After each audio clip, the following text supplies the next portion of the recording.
Está buena. ¿Sabían que Aldo va a vender agua de tuna? Esa mamá. ¿Qué? ¿Sabían que Aldo va a vender agua de tuna? Esta es como la quinta vez que lo dices frente al micrófono. Bueno, Aldo hace una agua de tuna que está muy rica y digo que la venda. Corta eso. Queda más chistoso si solo digo como, ¿saben que Aldo va a vender? Y nos acabamos de risa y nadie entiende por qué. Y ya empieza el intro. Voy a dejar toda tu explicación. No, qué grosero eres.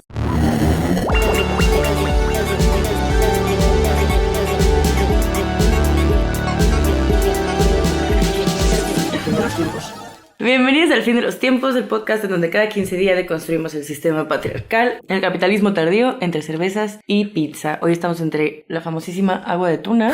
It's not a thing. It's a thing, ya es una thing. Y empanadas que no son de la tía Guille, porque no nos patrocina. ¿Cómo estás? Algo cansado, pero bien. Hoy tuve junta. Bueno, ya soy socio activo de Inclusión Social Celaya. Es una asociación que hace cosas gays, ¿no? Y cosas queer y demás. Cosas gays. Sí, o sea, dan, por ejemplo, cursos de sensibilización, hacen campañas municipales, regionales y organizan eventos. Por ejemplo, esta asociación fue quien trajo aquí a Celaya a ¿Kenia Cuevas? A Kenia Cuevas, cuando dio una conferencia acá. Nice. Organizan el concurso de La Más Piel, que es así como de drags. Y así hacen varias cosillas. Entonces, bueno, el chiste es que ya soy socio activo. Y fíjate que sí me gusta porque, no sé, o sea, abres redes sociales y es una bola de estupideces que se dicen y Sí. el discurso, la verdad, está como muy culero. Como de la boxeadora. Ajá, como de Iman Khelif. Así como que necesitaba como ese espacio de gente que en verdad sí te aceptan sin preguntar nada, sin condiciones. Entonces me he sentido, la verdad, muy a gusto. Ajá. Muy, no sé, muy parte. Muy bienvenido. Ándale, eso. Iba a decir welcome y pensé cómo se dice en español y yo, no mames. La verdad sí es muy refrescante cuando puedes estar con alguien que ni siquiera tienes que explicarle el porqué de ciertas cosas, de ciertas palabras, que si algo está mal, no tienes que explicarle por qué está mal. A mí me pasó, de hecho, cuando tú y yo nos empezamos a llevar, porque para la gente que no sabe, cuando Aldo y yo terminamos, fueron como 8 meses de contacto cero, y me acuerdo que cuando nos volvimos a hablar, a mí se me hizo extremadamente refrescante eso, como el, no mames, o sea, se me había olvidado lo que es estar con alguien que está en tu mismo canal en estos temas y que no es lidiar con chistes pendejos, no es como que pretender que no te acabas de emputar un chingo por lo que acaban de decir, que fue como que, qué refrescante poder ser yo y estar a gusto con eso, y no ser la intensa de la mesa ni Ay, es que ya sabes cómo es Natalia. Sí,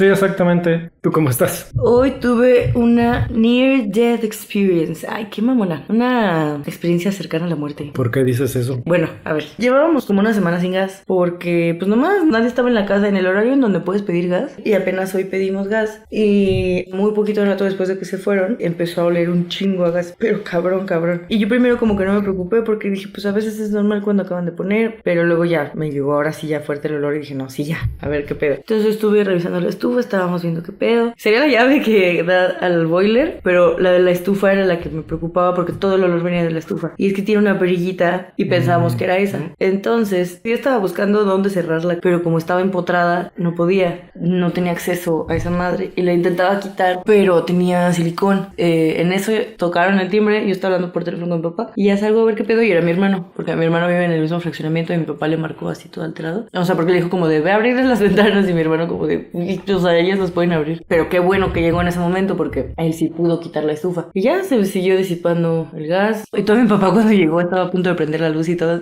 Porque bueno, para quienes no saben, y como buen tip, si huele a gas, lo primero que tienes que hacer es cerrar la llave de paso y abrir puertas y ventanas y que se ventile. Y no prender nada. Nada que pueda hacer chispa, no. Y pues ya revisaron todo y resulta que era la del horno. Sí estaba un poquito abierta, pero ya la dejó como bien puesta. Pero no manches, ya llegó un punto en el que dije, qué pedo, me voy a desmayar.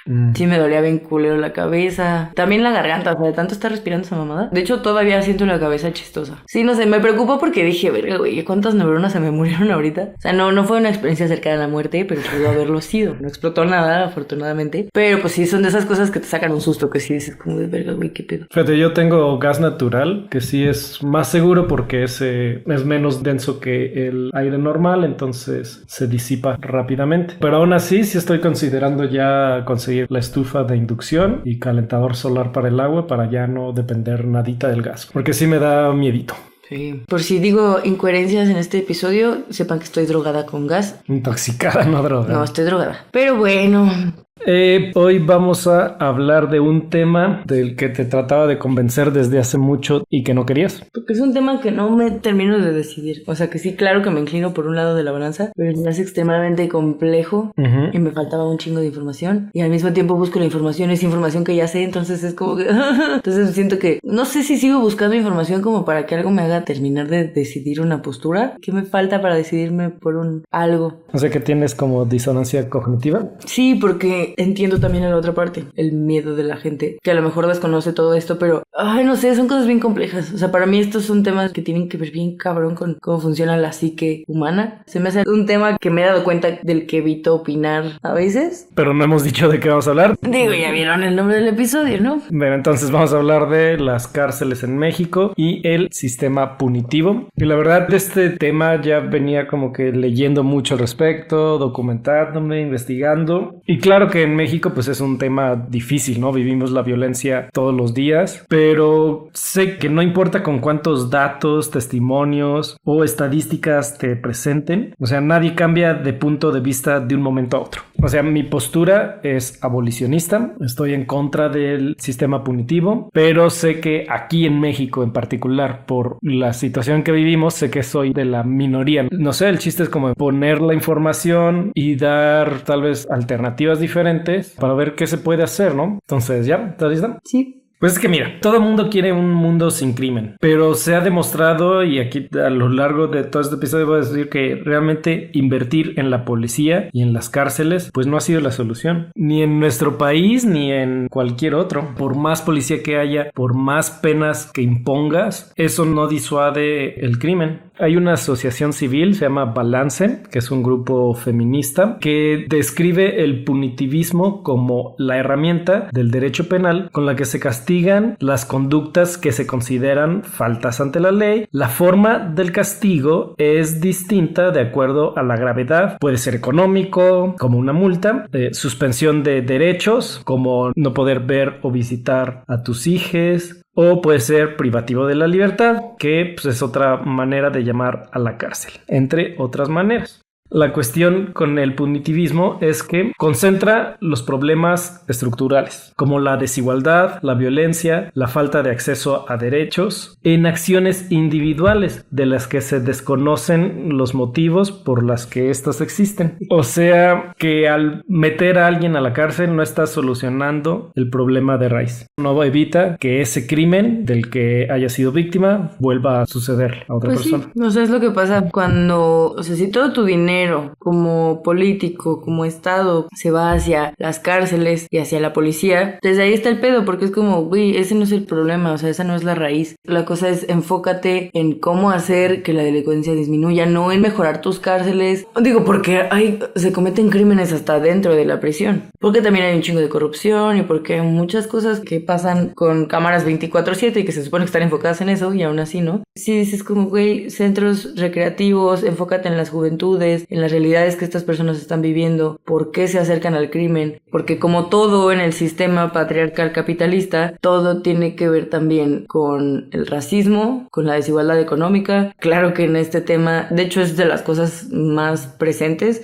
porque pues sí, no es lo mismo que te cachen con droga siendo un güey blanco de dinero, siendo un hombre moreno de clase baja. Sí, no, y de hecho quienes están en la cárcel es pobres de piel oscura.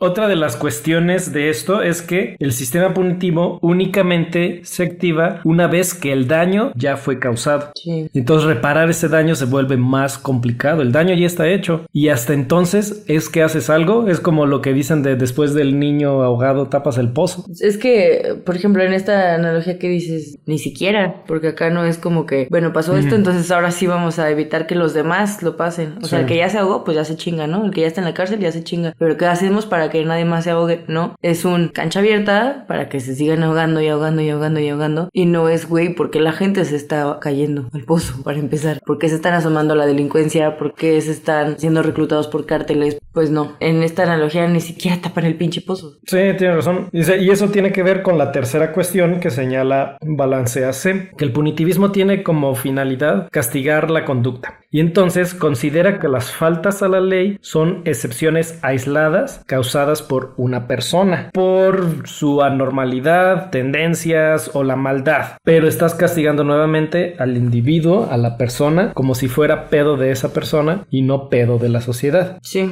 Esta parte de abolir las prisiones y demás, creo que empieza una vez que tienes una visión más sociológica de las personas. Y a todo esto es que nos han hecho creer que castigar es suficiente para reparar el daño causado. Pero el problema es que si nos han hecho creer que castigar a los criminales es la solución para reparar los daños, ¿qué pasa en México cuando hay un 98% de impunidad? O sea, si sufres un abuso o eres víctima de crimen y esperas que el perpetrador sea castigado, lo más probable es que no tengas justicia. Entonces, si para ti esa es la justicia. No, y que, digo, muchísimos criminales están afuera, mientras que hay un chingo de gente inocente en la cárcel. Y eso no detendrá que lo mismo pase a otras personas. O sea, aunque tú estuvieras dentro del 2% de crímenes que sí proceden y que sí son castigados, otras personas van a seguir sufriendo abusos y crímenes.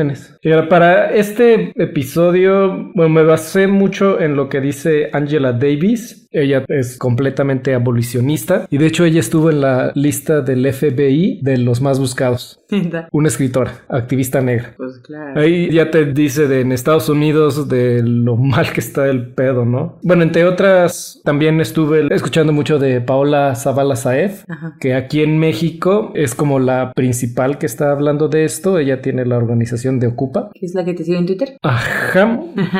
Sí, por ejemplo, Ocupa trabajan en la reinserción social, o sea, trabajan con muchas personas que estuvieron en la cárcel. Y además a Olayemi Olurin, que ella es de Bahamas, me parece, pero vive en Estados Unidos. Y si te fijas aquí, en las principales personas que hablan sobre el tema de las cárceles son mujeres y no me parece que sea coincidencia.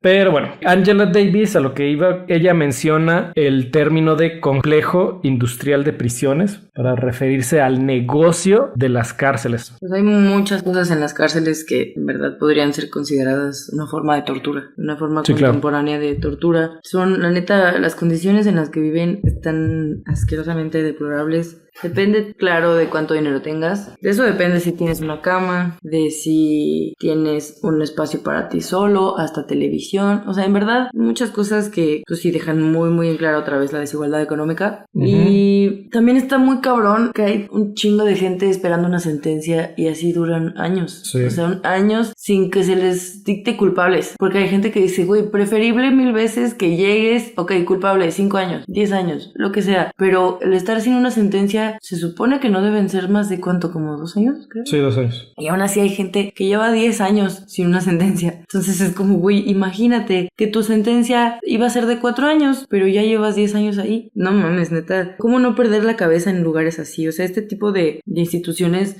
pues claro que no están pensadas para reformar justo a la gente y para que puedan tener una reinserción buena a la sociedad. Pues no. ¿Cómo dejas todo el trauma que vives ahí? Todas las carencias, la comida que te dan. Evidentemente estas instituciones no están pensadas para ayudar a nadie. Sí, como son una forma de castigo, pues no importan las condiciones deplorables y la gente allá afuera piensa como, pues bueno, no, se lo merecen. Ahí es donde entra el pedo, o sea, el pensar se lo merecen y si robaron, pues que se chinguen. Ahora resulta que les tengo que dar un colchón que estén a gusto o qué chingados si ellos me quitaron tal cosa, porque yo sí me voy a preocupar porque ellos estén bien. Pero dices, güey, es que es muchísimo más complejo que eso. ¿Sabes qué? Quería decir antes de adentrarnos más en este tema. Es un tema también difícil para nosotros en particular porque tenemos un amigo que trabaja en seguridad del estado. Sí. No vamos a decir su nombre, ni su puesto, ni en qué lugar está. Y nos escucha todos los episodios, ¿no? ¿Ah, sí? Ay, hola. Y él nos dice, o sea, no es que las cárceles aquí en Guanajuato están muy bien, o sea, no están como en otros lugares, que sí es esto que estás describiendo. Efectivamente, que no tienen a veces ni dónde quedarse dormidos, que se tienen que amarrar a los barrotes para poder dormir. Él nos garantiza que aquí las cárceles, al menos en Guanajuato, sí están bien. Y obviamente, pues no tiene razón para mentirnos, ¿no? O sea, sí le creo. Pero eso es solo una parte de todo el sistema punitivo que ignora la parte de las fiscalías que tiene que ver con eso que dices. Aquí pueden estar muy bien las prisiones. De primera mano, tenemos la información, pero eso no quiere decir que a nivel federal sea así. No quiere decir que no haya corrupción. No quiere decir que no haya problemas desde la policía hasta las fiscalías o los jueces. Y entiendo eso de que vivimos en un pinche país súper peligroso y que la gente quiere que pase algo, ¿no? Quiere sentirse segura las personas. Entonces, hablamos de crimen aquí en México. En el 2022, el 27.4%, o sea, una de cada 4 personas dentro de una familia ha sufrido un crimen. Ese mismo año, 2022, ocurrieron 26.8 millones de delitos. De estos, 92.4% no se denunció o la autoridad no inició una carpeta de investigación. Este subregistro se denomina cifra negra. De las denuncias en las que se inició una investigación, o sea, esto es en una encuesta, el resultado fue 46%, o sea, casi la mitad, no pasó nada o no se resolvió la denuncia. El 31.4% resultó que está en trámite. ¿Cuánto tiempo va a estar ahí? Pues quién sabe. El resultado fue positivo para la persona denunciante, solo el 15.5% de los delitos en que se inició una investigación, o sea, bien poquitos. Entonces dijimos, oye, pero hay un chingo de personas que no están denunciando. ¿Por qué? Las razones para no denunciar se atribuyeron a la autoridad el 60% de las veces, 2/3 partes casi. Dentro de esos motivos atribuidos a la autoridad, lo más común fue que lo consideraron una pérdida del tiempo, del 30%. Desconfianza a la autoridad, 15%. Nadie confía en la autoridad. Trámites largos y difíciles, el 8.8%. Mucha burocracia. Y dentro de las otras causas, los motivos más comunes fueron falta de pruebas, se consideró un delito de baja importancia y miedo del agresor. Hay una página que se llama delitosmexico.onc.org.mx que tiene ahí mucha información muy actualizada. La mayoría de las personas en la cárcel están por delito patrimonial y narcomenudeo, pero aquí hay datos interesantes que nos hablan mucho sobre esto que habías mencionado. Mira, de las personas que están en la cárcel, el 72% de los hombres están por robo contra el 42% de las mujeres. Daños a la salud, esto puede ser posesión de drogas o narcomenudeo, cosas así. O sea, todo lo que tiene que ver con drogas es daños a la salud. Solo el 7% de los hombres, pero el 21% de las mujeres. Es como si el narcotráfico de repente fuera algo de las mujeres, cuando pues obviamente no. ¿Qué está pasando ahí? A las mulas las están metiendo a la cárcel. O sea, están obligando a las mujeres a llevar drogas, a vender drogas. Sí, y los que realmente están haciendo cosas están afuera.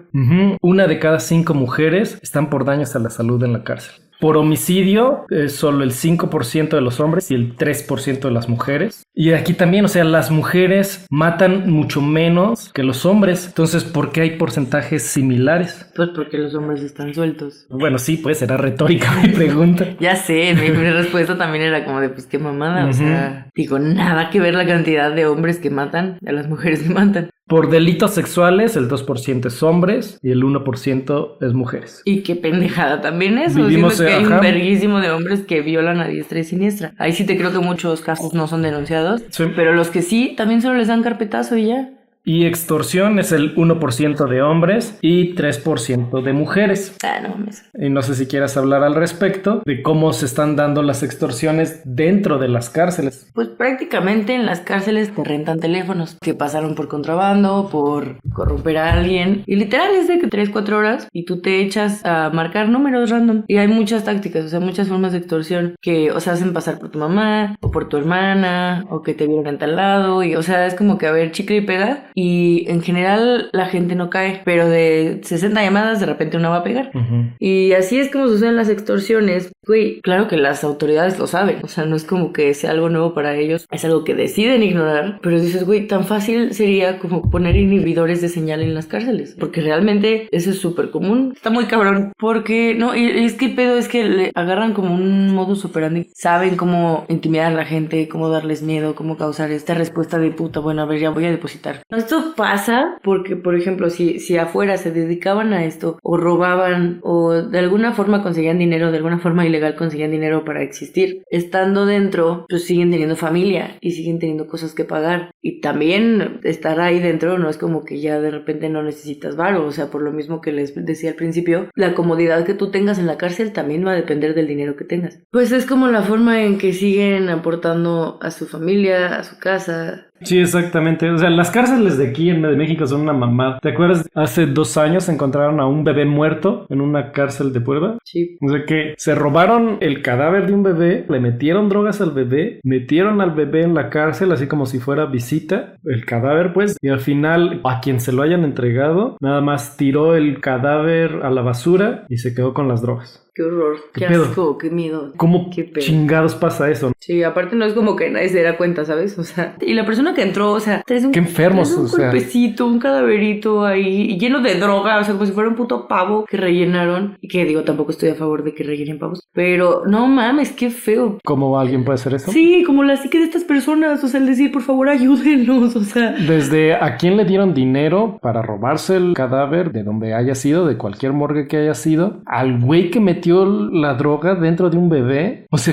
qué pedo, ¿no? Hace muy putrefacto, o sea, como un cerebro podrido. Pero ahí es donde tienes que tener como en cuenta todos estos otros factores sociales. Ahí es cuando entra mi disonancia cognitiva. Se me dificulta tener empatía con personas que pueden hacer algo así, porque eso no es nada. Hay crímenes que si digo, güey, por mí púdrete en la cárcel y que no te den una sola comodidad jamás en tu vida. Y no me importa si no te puedes reintegrar a la sociedad, que te mueras allá a la chingada y ya. Pero después es, ok, esa persona. ¿Y qué pasa con todos los que vienen acá?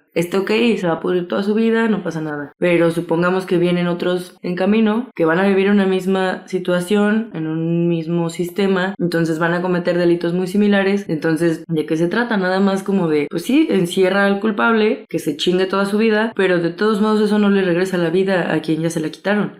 O a quien fue violada. Sí, o sea, el crimen que hayan cometido, encerrarlos, creo que en este punto de la historia nos deja bastante claro que no causa el miedo suficiente como para que lo dejen de hacer. Sí, efectivamente, o sea, las prisiones no detienen el crimen, la amenaza de una sentencia no previene que suceda el crimen. Ese es el pedo del punitivismo. Y es como estas leyes que de repente sacan, y ahora para los violadores de 80 años van a ser 90. Y es como, güey, no me estás diciendo cómo vas a evitar que la gente deje de violar. O sea, nada más me estás diciendo que este güey se va a chingar 10 años más de lo que ya se va a chingar, si es que llega a la cárcel. Sí, exactamente, porque ya dijimos 98% de impunidad, 2 de cada 100 violadores, 2 de cada 100 asesinos. Sí, y qué pasa también con toda esta gente inocente que está ahí, o siquiera esperando sentencia, o que ya están sentenciados, pero son inocentes y ahí están privados de su libertad. O sea, como político esto que mencionas, pues es muy fácil hacer campañas legislando esas sentencias más largas o tipificar algo como crimen. Pero eso es la definición de demagogia, justamente. Usar el miedo, el odio para legislar, para gobernar. Sí. Escuchaba también en el podcast de Paola Zavala que mencionaba que el problema está en creer que mientras más gente encarcelada tengas, mejor funciona tu sistema. Porque no estás atacando el problema, no estás logrando solucionar nada. O sea, encarcelar a más gente no equivale a que estás haciendo algo bien, todo lo contrario. Sí.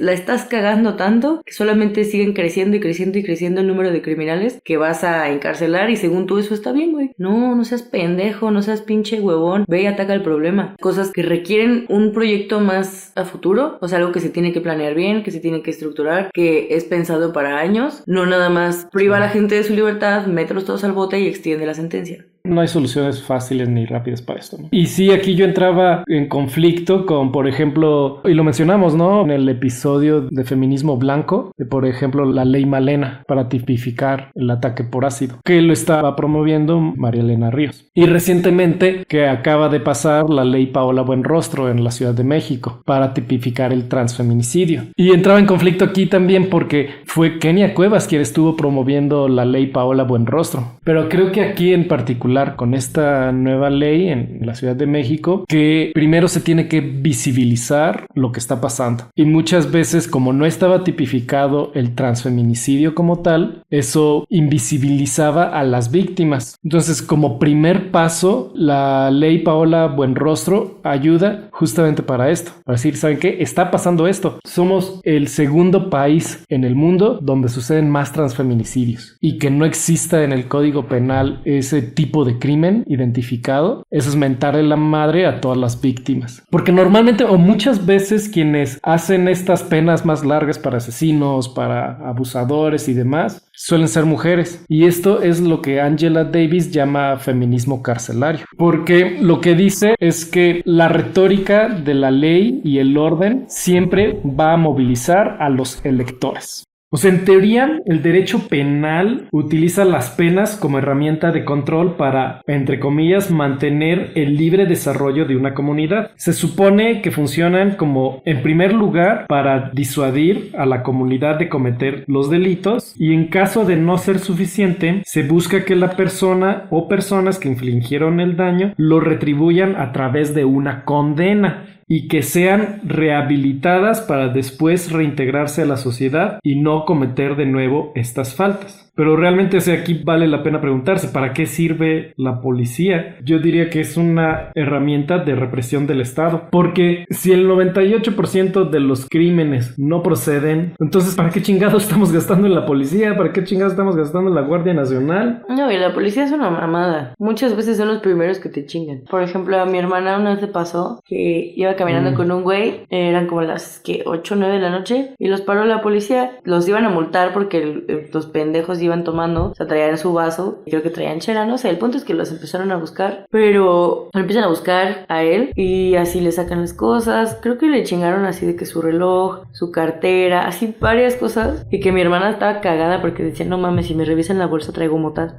y aunque sea poquita, pues de cualquier cosa se agarra, ¿no? Para chingarte más. Y no, afortunadamente a ella no le buscaron nada, pero el güey prácticamente lo asaltaron. Sí. ¿Qué diferencia hay entre un policía que te asalta, la autoridad que te quita tu reloj, tu cartera, a un güey que llega con una navaja y te asalta igual? Sí. Está culero porque se supone que ellos están para protegernos y dices, ¿con quién voy a denunciarte a ti? Si se supone que tú eres el que me va a proteger a mí. Sí, exacto. O sea, a mí me han asaltado con navaja, me han asaltado con pistola y también me ha asaltado la policía. O sea, criminales con placa. Pues sí, yo iba de noche, iba caminando, ya mi depa ya estaba a cuadra y media de llegar. Iba pedo, obviamente, pero se para una patrulla, nada más iba un güey, una camioneta, y llega y me empieza a decir, te voy a meter a barandilla, y yo, pues, ¿por qué? ¿Qué estoy haciendo? No, pues mírate cómo vienes, y yo, pues, güey, no estoy haciendo nada. ¿Quieres estar 48 horas en la cárcel? Y dije, pues súbeme, llévame, güey, no te voy a dar dinero. Dice, pues mírame, para empezar, ¿cómo me estás hablando? Ay, no mames, cabrón, si mira tú cómo estás tratando y yo quieres que te respete. Y ya fue cuando se enojó, me esposó y me subió a la camioneta. Me llevó al departamento hasta eso y me quitó 400 pesos. La pinche policía. Te salió muy caro ese Uber de la calle. Ya sé. Ajá. Y pues yo estaba pedo como para anotar el número de sí. La patrulla. ¿Qué hubiera pasado? Pues nada. Exacto, porque dices, ¿y luego qué haces, güey? ¿Con quién los denuncias? ¿Quién se va a hacer cargo de ese güey? No, neta, el sistema de México es una mamada. Y además que la policía está lista para ser mandada contra cualquier grupo que el Estado no le guste. Sea vendedores ambulantes, sea indigentes, personas sin hogar, sean mujeres protestando o sean indígenas manifestándose. Y aquí México es lo que se le llama un estado fallido. O sea, cuando en teoría el estado debería tener el monopolio de la violencia, así se le llama, que de todos modos es una mamada, pues. Y un estado fallido es cuando pues, el estado no tiene ese monopolio, o sea, que cualquiera puede ejercer violencia. Sí. Mira, en el 2019 fue cuando se creó la Guardia Nacional. Había 83,000 elementos en ese entonces. En el 2022 ya eran 104,000 elementos de la Guardia Nacional. A finales del 2023 ya eran 126,000 personas dentro de la Guardia Nacional. Esto es un incremento del 26% respecto al año anterior. ¿Y sirve de algo? De nada. Los índices del crimen están igual. Y además, por un lado sí digo, pinches puercos al hablar de la policía o al hablar de la Guardia Nacional, pero también son trabajadores que están mal pagados, mal preparados y que así los mandan al ruedo. Sí te conté tuve un familiar que estuvo dentro de la policía y perdió la pierna, le dieron un escopetazo y ya tiene su pensión de por vida. Pero no mames, así los mandan. ¿Y por qué entró él a la policía? Porque no encontraba otra oportunidad de trabajo. Y eso es lo que está pasando. ¿Quiénes están en la policía? ¿Quiénes están en la Guardia Nacional? Quienes no tienen mucha opción. O te haces al crimen o te haces policía. Por un lado digo, pinche institución de la Guardia Nacional, pinches policías. Pero por otro lado digo, no mames, también son trabajadores mal pagados, mal preparados. Los de la Guardia Nacional, neta, no les dan nada. Y está muy cabrón, porque por un lado podemos tener como esta empatía de decir, verga, es que pobre gente, no los preparan, no les dan nada.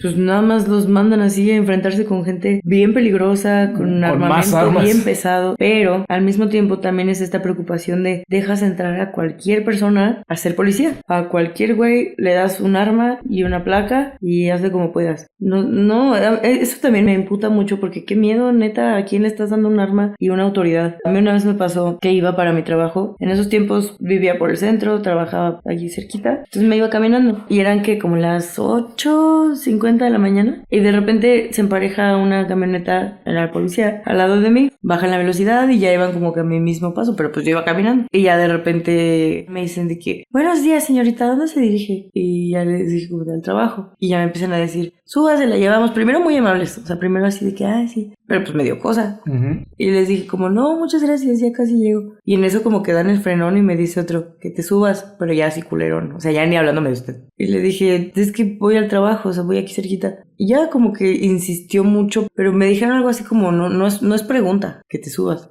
Y pues yo me hice güey y avancé más. Hasta donde avancé ya no podían ir en el sentido que yo. O sea, ellos tenían que dar vuelta a la derecha por el sentido de la calle y yo me iba a ir hacia la izquierda. Y como que se enojaron por eso y se me vuelven a cerrar y les dije que me estaba esperando mi mamá en la parada del camión. No es hacia donde yo iba ni nada, pero como que fue lo primero que se me ocurrió. O sea, que mi mamá estaba cerca, ¿no? Y ya ahí dijeron como de, ay, pinche vieja. Y cerraron la puerta y se fueron. Y ya me fui al trabajo, pero sí iba con un chingo de miedo. Con volvernos a encontrar o que pasaran por ahí, no sé. Pero sí dije, verga, güey, qué pedo, o sea. No, y ahorita que ya lo ves en todas las calles, si tienes 18 años o menos, ya no recuerdas una época en que no era así, en que no había ejército en las calles. Pero, pues, ¿quién se siente seguro con la Guardia Nacional? Nadie. Sí. Y, o sea, si nos quejábamos de la militarización de Calderón, pues ahorita está peor. Y ahora el ejército hace tareas civiles, está en las aduanas, controla aeropuertos. No sé qué pedo. La única responsabilidad que tienen es proteger a los ciudadanos del estado y ni siquiera lo hacen.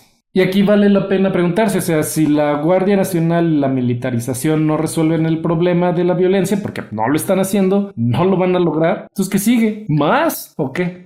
Ay, no, y se siente bien culero cuando vas manejando. Bueno, a mí me pasa cuando voy manejando y está la Guardia Nacional como con retén. Se siente bien ojete porque dices, yo sé que yo no hice nada malo. Y yo sé que, o sea, que no me están buscando a mí. Pero de todos modos sientes ese miedito como de verga. Y no porque te represente una autoridad, sino porque dices, perfectamente me podrían chingar si quisieran hacerlo. A mí me pasa que cuando voy así, pienso como mis privilegios.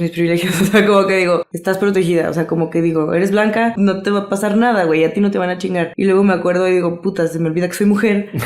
Si de repente a alguno de ellos les parezco atractiva, ya vale verga. Pero luego digo, no, sigues estando mucho más en riesgo. Si fueras un güey moreno, vales más verga. O sea, y está de la verga, porque en ese momento yo me siento protegida por mis privilegios, por mi color de piel, que digo, ok, no es tan fácil que me chinguen. Sí, a mí me ha detenido la Guardia Nacional, ya ni siquiera sé cuántas veces. Voy en mi camioneta, me detienen, revisan toda la camioneta. Voy caminando, me abren la mochila. Sí, por mi tono de piel. Ni siquiera tengo la piel tan oscura, pero pues tengo tatuajes y ya vale verga, ¿no? No manches, no. Para todo el tiempo que la guardia está afuera circulando, ¿cuántas veces han de parar al día a un güey con una tez mucho más oscura que nada más está existiendo ella? Y es que todo el sistema judicial reproduce el crimen, no lo reduce, lo reproduce y se criminaliza a las personas que viven en situaciones vulnerables, o sea, las víctimas de clasismo y racismo. O sea, ¿quién está dentro de la cárcel? Es lo que venimos diciendo. Los pobres con poca educación. Normalmente quienes están en la cárcel solo tienen educación básica. O sea, a lo mucho tienen secundaria. O sea, no tienen para pagar a un buen abogado o para sobornar a un juez ni nada. No sé si viste la nota de que una jueza de Quintana Roo acaba de dejar libre a Mario Marín, un güey exgobernador de Puebla. Lidia Cacho, la reportera, de hecho de ella hablamos en el episodio de Trabajo Sexual, menciona a Mario Marín en su libro de Los demonios del Edén, porque está metido en todo ese pedo. La agarraron a Lidia Cacho, dice que la torturaron. Entonces Mario Marín estaba en la cárcel bajo investigación de tortura. Y ya una jueza lo dejó salir a este pinche güey para que viva en su mansión en Puebla. Y es un riesgo para Lidia Cacho. No, y a fin de cuentas, ese güey ya puede hacer lo que quiera. ¿Qué mensaje le das a alguien de en verdad puedes hacer lo que quieras y vas a estar libre? No hay pedo. Está muy cabrón. Y eso también es parte de mi disonancia cognitiva. Y mira, aquí cito a Angela Davis, que dice que la institución carcelaria sirve como un lugar en el cual almacenar a las personas que son un reflejo de los problemas sociales importantes. O sea, por ejemplo, Angela Davis se está refiriendo a los negros en Estados Unidos y aquí en México, pues los pobres de piel oscura.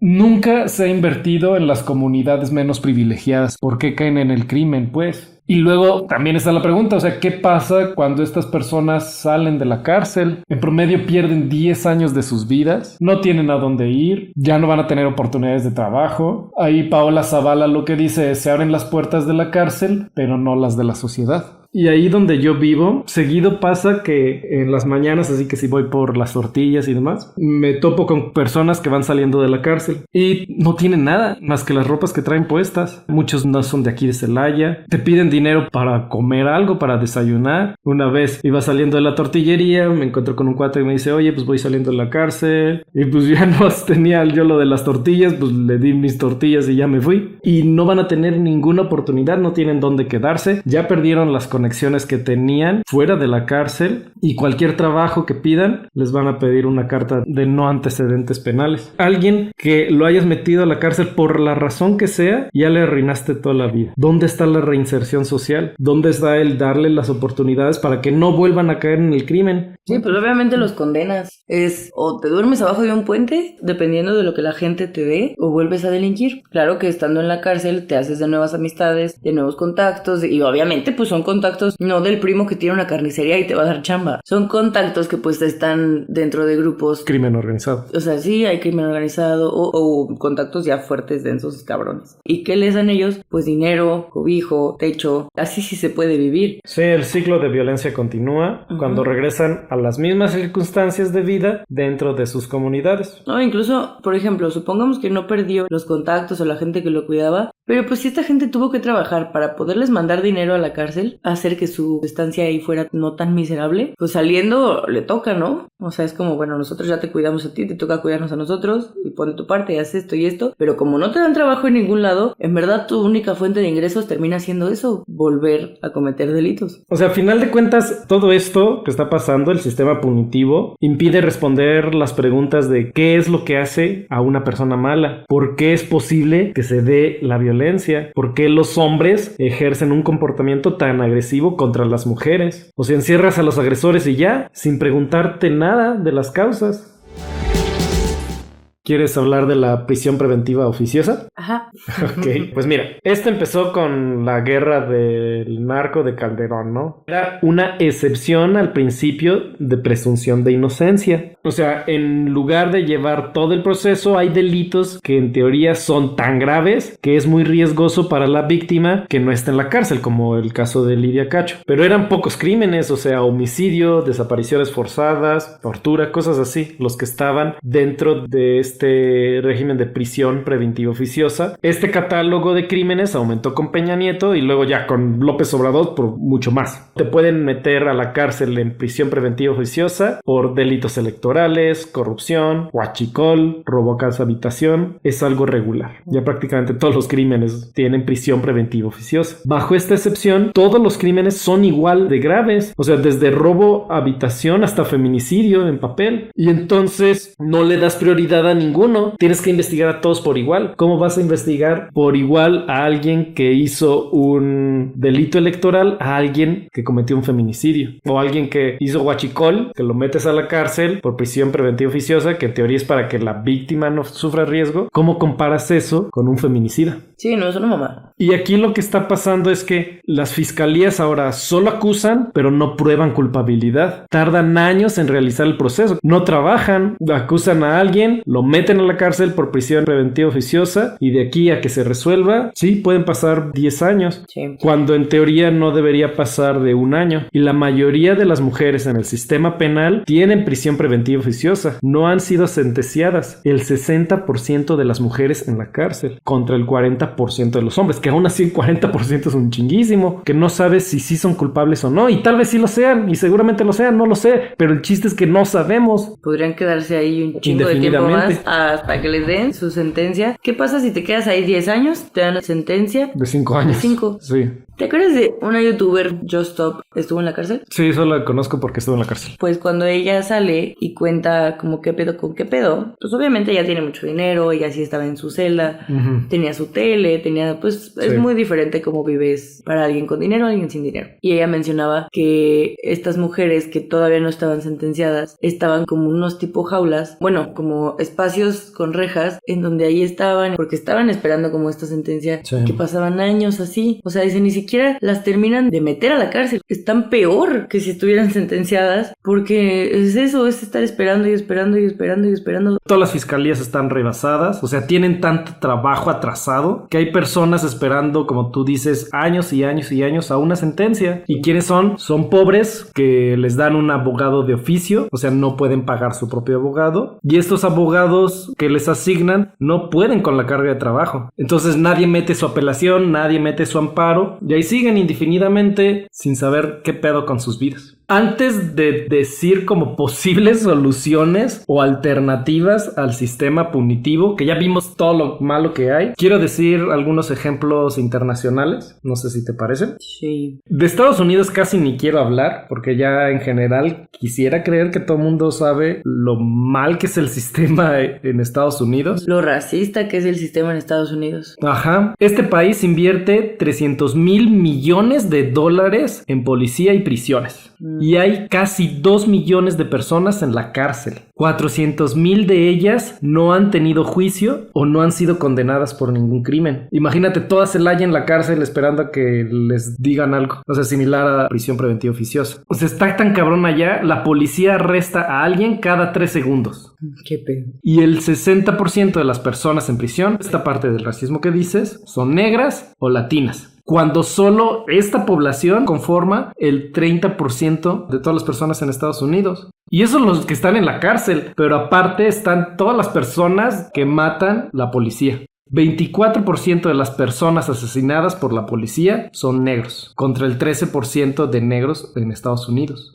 O sea, los negros conforman el 13% de la población en Estados Unidos, ya con los latinos es el 30%, pero 1 de cada 4 personas que son asesinadas por la policía son negros. Desde las protestas en Ferguson, cuando mataron a Michael Brown, un muchachito de 18 años, que tenía las manos levantadas. Desde George Floyd, que empezó todo el movimiento de Black Lives Matter, hasta Breonna Taylor. Breonna Taylor estaba dormida en su cama cuando llegó una mujer policía y la mató. Ay, no, qué pedo. Y lo que dicen es de las bad apples, las manzanas podridas, ¿no? Que hay que sacarlas. Lo que pasa es que castigas a los individuos, pero no se confrontan los problemas institucionales. Es una institución súper racista. Metes al asesino de George Floyd a la cárcel y desde entonces, ¿cuántos otros negros no han muerto a manos de la policía? Muchos niños. O sea, y a pesar del encarcelamiento masivo, más que en cualquier otro país del mundo, y gastan más dinero en la policía local que muchos otros países invierten en todo ese ejército, la gente no se siente segura. O sea, eso es como un ejemplo de por qué el pinche sistema punitivo no funciona. Y ahora vamos a El Salvador, porque siempre se pone como ejemplo a Bukele. Sí. Lo maman un chingo de, necesitamos aquí un Bukele. Sí. Hasta, ¿cómo se llama? Esta Xochitl. También ella decía, sí, yo creo que la mano dura de Bukele tenemos que... No digas pinches mamadas. Para aprender más sobre los pedos que hay en El Salvador con ese señor, yo recomiendo mucho el podcast de Central. Tienen toda una serie, son 8 episodios que hablan de Bukele. Se llama El Señor de los Sueños. Pero mira, nada más quiero mencionar algunas cosas de por qué no se debería admirar lo que está pasando en El Salvador. O sea, su campaña desde un principio fue reducir el crimen. En el 2018, la tasa de homicidios en El Salvador era de 52 personas por cada 100,000 habitantes. O sea, más del triple que el promedio en América Latina. Y luego ya para el 2020 se había reducido a la mitad. Pero ese güey, ¿sabes a qué se dedicaba antes de ser presidente? ¿A qué? Era publicista. O sea, no le crees ni verga de lo que dice. ¿Cómo consiguió esta reducción en la tasa de homicidios? Le llamó Plan Control Territorial, que era un plan secretos. O sea, no hay documentos ni nada que digan qué es ese plan. O sea, nada más de repente dicen, estamos en la fase no sé qué, pero nadie sabe qué chingados es ese plan. ¿Y cómo empezó eso? Es que al principio negoció con las pandillas. O sea, a algunos presos los pasaban de una cárcel de máxima seguridad a una de menor seguridad. Le daban asistencia médica a los pandilleros en hospitales privados. Sacó a varios de la cárcel. O sea, Bukele les dijo, miren, les voy a dar todo esto, nada más bájenle a los homicidios. Y por un momento, así parecía que iba bien todo, pero luego se les salió de las manos. Las pandillas empezaron a exigir más y más cosas. Hay un audio de uno de estos líderes que dice, yo ya le dije a Batman, refiriéndose a Bukele, que tiene 72 horas para dar una respuesta. Bukele no respondió y en una comunidad que se llama El Faro, las maras mataron a 87 personas cuando se sintieron traicionadas por el presidente de El Salvador. Y entonces fue cuando empezó el plan Super Mano Dura, que no es nada que los regímenes anteriores no hayan intentado, pero a diferencia de en el pasado, Bukele tenía un control total del Estado, la Fiscalía, la Asamblea Legislativa y la Corte Suprema de Justicia. Como AMLO. Como Morena ahorita, ¿no? Sí, pues. Pues sí. Y entonces empezó a hacer el régimen de excepción, que era, ¿sabes qué? Estamos en crisis, tenemos que hacer cosas excepcionales, por ejemplo, similar a lo que es la prisión preventiva oficiosa aquí. Y este régimen de excepción, cada 30 días se debe renovar, si así lo consideran las autoridades necesarias. Llevan 2 años y medio en el régimen de excepción. Hay 75,000 personas en la cárcel. Ya, te lo pongo así. 1 de cada 87 personas en El Salvador están en la cárcel.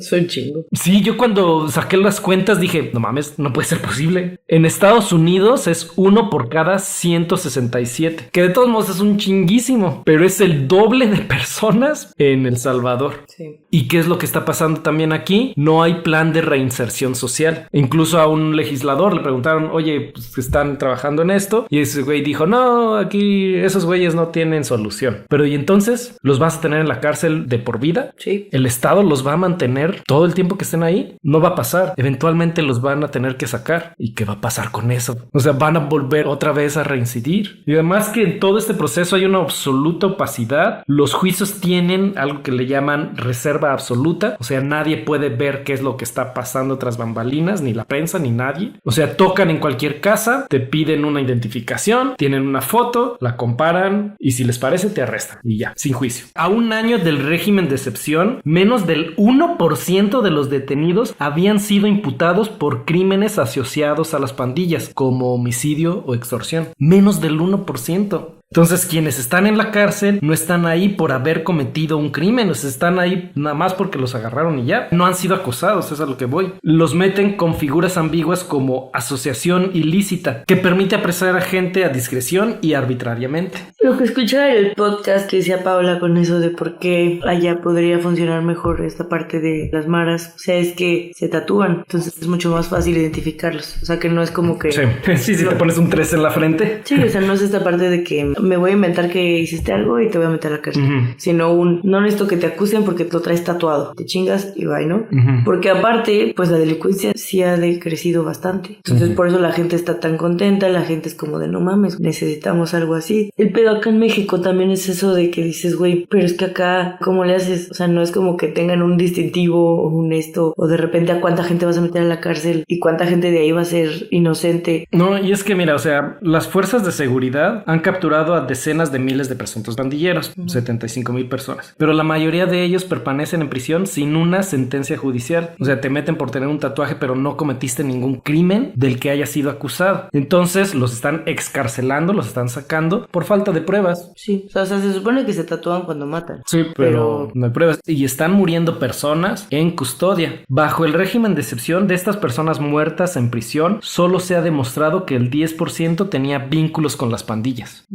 y el 90% de los otros que han muerto. Pues está todo mal, pues. Y este güey, Bukele, se reeligió en este mismo año a pesar de que la Constitución lo prohíbe. O sea, hizo una mamada de que, ay, voy a salirme porque decía la Constitución, tienes que salirte al menos 6 meses para poderte volver a reelegir. Se sale, pero dice, no, pero pues por mi seguridad tengo que seguir viviendo aquí, tengo que seguir teniendo mi guardia y demás, pero ya no soy presidente, ¿eh?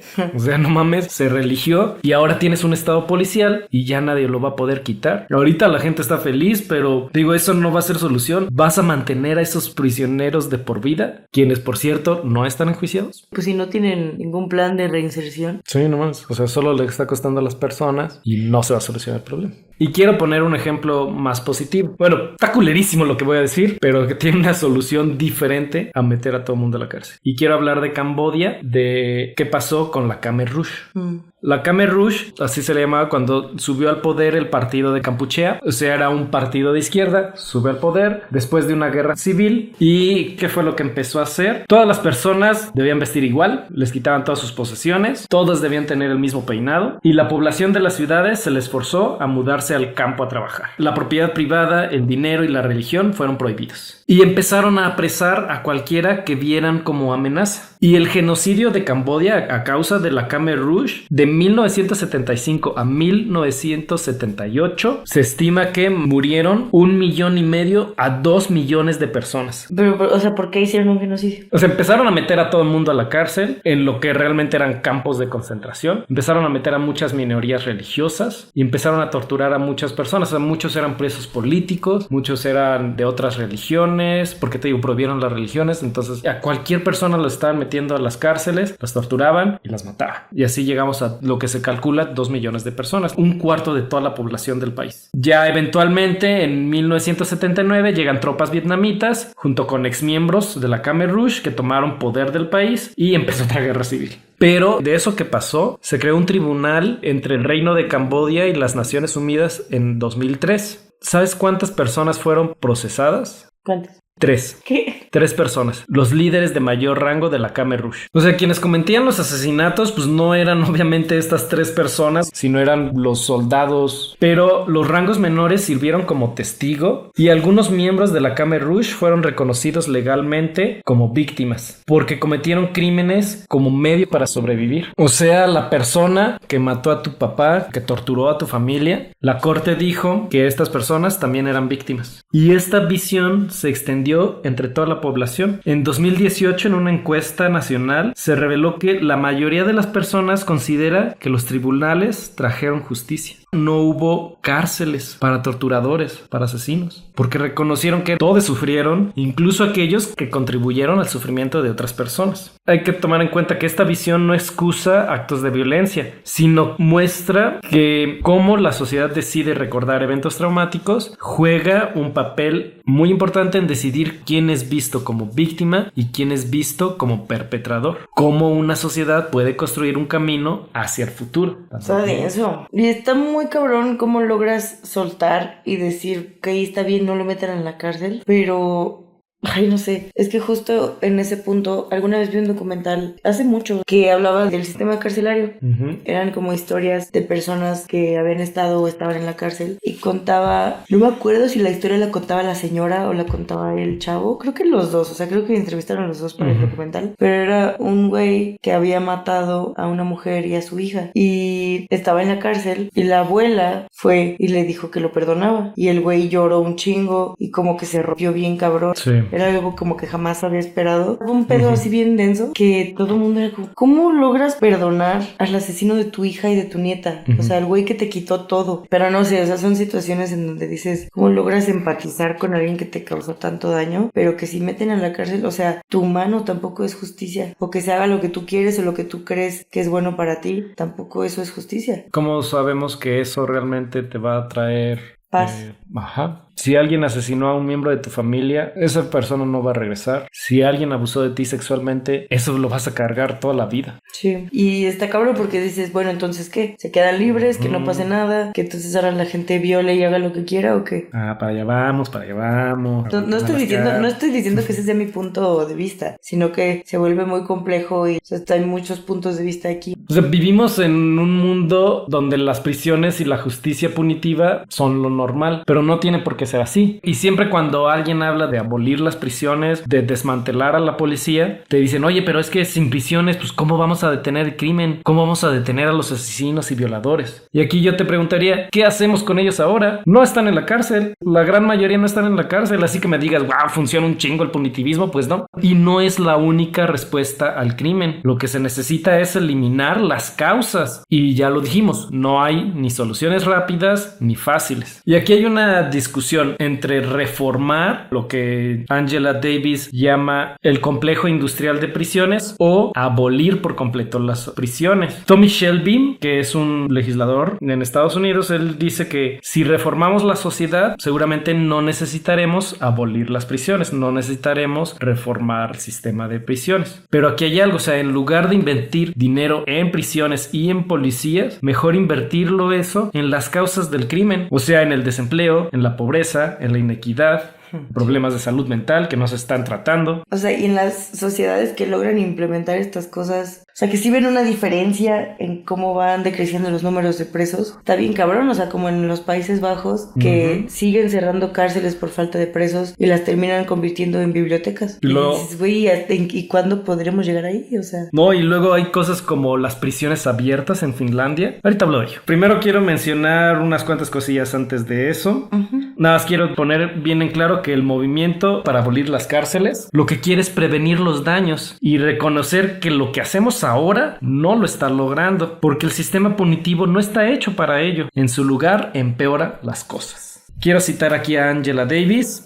Creo que una sociedad sin cárceles es una posibilidad realista futura, pero en una sociedad transformada en la que las necesidades de las personas, no la rentabilidad, constituyan una fuerza motriz. La abolición de la cárcel parece una idea utópica, precisamente porque la prisión y las ideologías que la sostienen están enraizadas muy profundamente en nuestro mundo contemporáneo. El encarcelamiento se utiliza cada vez más como una estrategia para desviar los problemas sociales subyacentes, el racismo, la pobreza, el desempleo, la falta de educación, entre otros. Internalizamos la idea de un lugar para meter a la gente mala. El movimiento abolicionista también tiene que abordar estas cuestiones ideológicas y psicológicas, no solo el proceso de eliminar las instituciones e instalaciones materiales. O sea, pensar que la violencia en forma de castigo va a solucionar las cosas, la verdad a mí me parece como algo muy patriarcal. Y lo que dice Paula Zavala, lo que queremos es justicia, no para que el feminicida vaya a la cárcel, sino justicia para que no haya feminicidios. Y aquí hay varias opciones. Una es la justicia restaurativa, donde el perpetrador pregunta a las víctimas o sus familiares ¿qué puedo hacer para reparar el daño? O sea, no sé, tal vez la persona diga, ¿sabes qué? Quiero una disculpa pública, quiero que no te acerques en mí en toda la vida y que trabajes en un lugar donde te sientas contento y dones parte de tu trabajo, de lo que ganas, a una institución que apoya a las mujeres y que tomes cursos de sensibilización y de género. Hay casos así donde se está dando esta justicia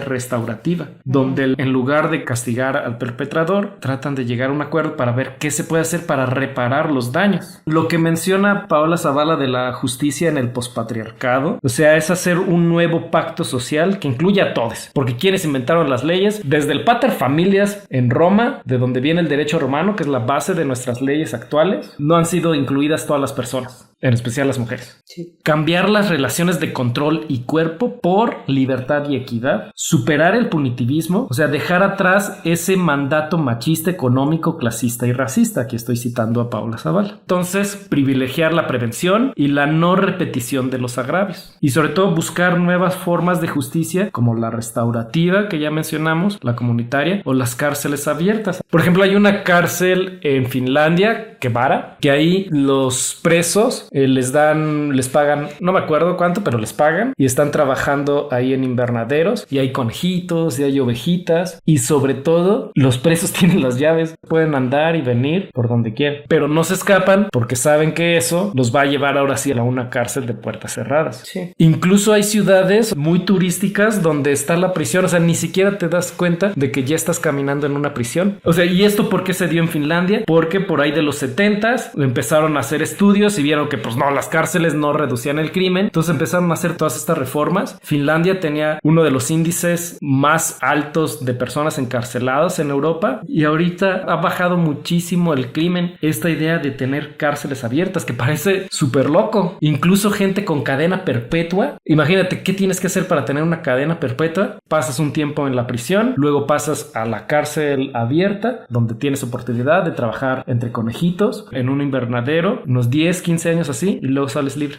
Y mira, o sea, aquí yo lo único que digo es que sí hay que tener mucha empatía. Y como tú dices, es muy difícil tener empatía por estas personas. Pero la empatía aquí está en tratar de responder por qué esa persona está cometiendo un delito. ¿Qué lo llevó a eso? O sea, la gente no se vuelve mala de la noche a la mañana. Hay todo un contexto social que no debemos ignorar, que tenemos que atacar si queremos que el crimen se reduzca. Y es que, ¿qué pasa con la gente que no puede haber una reinserción? Yo creo que cárceles o algún tipo de cárcel, o incluso por ejemplo en Finlandia, tiene que existir probablemente, no lo sé, pero sí hay personas, o sea, no sé, psicópatas, sociópatas que no van a reformarse, pero el porcentaje de eso yo creo que es muy bajo. La mayoría de las personas, ya dijimos, 1 de cada 4 hombres en la cárcel es por robo. ¿Qué los está llevando a robar? Sí, pues, pero alguna vez leí una entrevista que le hicieron a un sicario y que le preguntaban como el porqué de sus actos, cómo llegaba a cometer estos delitos, qué pasaba por su mente, y él decía que lo veía como cualquier trabajo. Para él era lo mismo sacar la basura que quitar una vida. Descuartar una persona. Ajá. Como que era muy frío al hablar de eso, sí, porque no lo veía como... Estaba tan marcado como lo tenía en su mente que esa persona no se puede reformar. O sea, no es como que lo puedas mandar a la sociedad y pues sí, güey, o sea, mata a alguien solo porque se te antoja. Pero hasta él decía, para mí mi vida tampoco vale nada. A mí me pueden matar mañana, me pueden descuartizar ahorita y no me interesa. Yo sé que en este trabajo es posible que te maten en cualquier momento, no me afecta en lo más mínimo. Pero, y aún en esos casos, o sea, no pasó de la noche a la mañana, porque están inmersos en todo este sistema que les transforma la mente, que los vuelve así. Entonces el chiste es, ok, ese güey ya mételo a la cárcel, me vale. Pero ¿cómo evitamos que siga dándose eso? Sí, porque no es como que es el único sicario que existe. Ajá, y no es el único que va a ver en toda la vida si seguimos igual. Sí. Se van a seguir dando sicarios. ¿Por qué? Porque tienen un sueldo mucho más alto que lo que van a poder conseguir en cualquier otro trabajo. Se les celebra con los narcocorridos. Toda la cultura celebra esto desde las películas, desde las novelas. Sí. O sea, ya les empiezan a transformar la mente y ahí mismo adentro hasta que se vuelven así. Pero nuevamente es atacar las causas de raíz para que no pase eso. Quienes entran al crimen organizado no es cualquiera, son las personas más vulnerables, son los más pobres, son quienes tienen menos oportunidad y les das esta salida fácil. Y también, pues como depende de dónde nazcas, qué pasa si creces en un barrio que no tenía nada y de repente llega el narco y ya tienen todo y tú creces en ese ambiente y ni siquiera tienes opción. No es como que decidas no comer o hacer eso, no. Muchas veces como infancia no tienes opción. No, está muy cabrón todo lo que los hacen ver y hacer para que estos niños pierdan esa sensibilidad y esa empatía por otra vida, de decir, pues vale más el dinero que la vida de ese pendejo. Bueno, ¿cómo combates eso? O sea, ¿cómo llegas a la conclusión de que agarrando todos esos y metiéndolos a la cárcel es la solución? No, el círculo de violencia continua va a seguir. Es lo que está pasando en El Salvador, pues. No estás atendiendo realmente el problema porque no estás solucionando el problema. Cubres un síntoma, pero no curas la enfermedad. Y el crimen creo que es una enfermedad de la sociedad contemporánea. En muchas sociedades no ha habido cárceles a lo largo de la historia. Te digo, se nos hace pensar que esa es la solución, cuando está súper demostrado que no lo es. Y tenemos los índices de criminalidad tan altos aquí en México que nos dicen que no funciona. Sí. ¿Algo más? Ya vamos a sacar a los perros, vemos una serie, ¿quieres decir algo? ¿Te acuerdas de Orange is the New Black? Ay, pues bueno, que no sé, es que no sé cómo cerrar esto. Sí, no es una discusión fácil, pero es una discusión que tiene que hacerse. Y te digo, sé que no voy a convencer a la mayoría de las personas con todo esto que hemos estado hablando, pero saber que no es la única solución, que puede haber cosas que funcionan más y empezar a discutirlo, empezar a hablarlo, pero no se está hablando, se está dando por hecho. Sobre todo porque cuando sacas este tema es muy fácil que la otra persona luego se ponga a la defensiva. Y luego es como, entonces que dejen a los violadores en la calle y que hagan lo que quieran y que a quien mató a mi hija que lo dejen fuera. O sea, como que luego se van al quiero que quien me hizo daño o quien le hizo daño a cualquier persona, quiero que se pudra eternamente. Y es como, bueno, pero no termina ahí. O sea, sí es una conversación muy compleja porque también siendo que vivimos en un país tan violento donde el crimen es tan alto y donde todos tenemos historias o de alguien cercano que nos han pasado a nosotros, es entendible también esta respuesta. Y por eso como que queda claro que esta conversación va para largo, o sea que no es algo fácil de hablar, de hacer que la gente ahora empatice con nuestro otro lado, con cómo atacar el problema realmente de raíz, cómo la solución no es solo castigar, cómo alejarnos del sistema punitivista. Son muchas cosas que siento que si de por sí la gente es cerrada a ciertos temas, siento que este en particular puede ser de los que más años lleve de construir o que la gente empiece a aceptar por lo complejo que es en un país como México con un nivel de violencia tan alto. Como que se ve un camino muy largo todavía, pero pues sí digo, de que empiece ahorita, que empiece en 20 años, pues de una vez. Pues sí, queremos solución a la violencia que tenemos ahorita, porque como estamos ya, no va a mejorar. Ya tenemos un país militarizado y sigue igual. Entonces, ¿qué sigue? Y sé que ningún gobernador, ningún gobierno va a invertir en las comunidades, va a atacar los problemas, porque nadie va a decir, no, mira, si hacemos esto en 20 años va a reducir el crimen. Sí. Lo que quieren es respuestas inmediatas, cuando realmente así no va a ser. Sí va a tomar tiempo, pero tiene que hacerse algo. Sí. Pues bueno, ¿cómo te encuentran en redes sociales? Me encuentran como Aldo Maledictus. ¿Cómo te encuentran a ti? A mí me encuentran como Natasha Will, WEAL. Sigan al podcast como findelostiempos.mx en Instagram, TikTok. Y en YouTube nos encuentran como Fin de los Tiempos Podcast. Nadie se pasa por ahí, así que vayan y digan hola. Dejen comentarios, suscríbanse en todos lados, denos likes, reseñas de 5 estrellas, todas esas cosas. En YouTube es más fácil que se los compartan a sus tías para que los escuchen, porque normalmente no usan Spotify y no le saben. A mí me pasa mucho con mis tías que es como, avísanos cuando esté en YouTube. Y yo sí, porque ahí sí le saben. Y pues bueno, si tienen alguna sugerencia de tema, adelante. Y pues listo, cuídense. Y si pueden, cuiden de alguien más.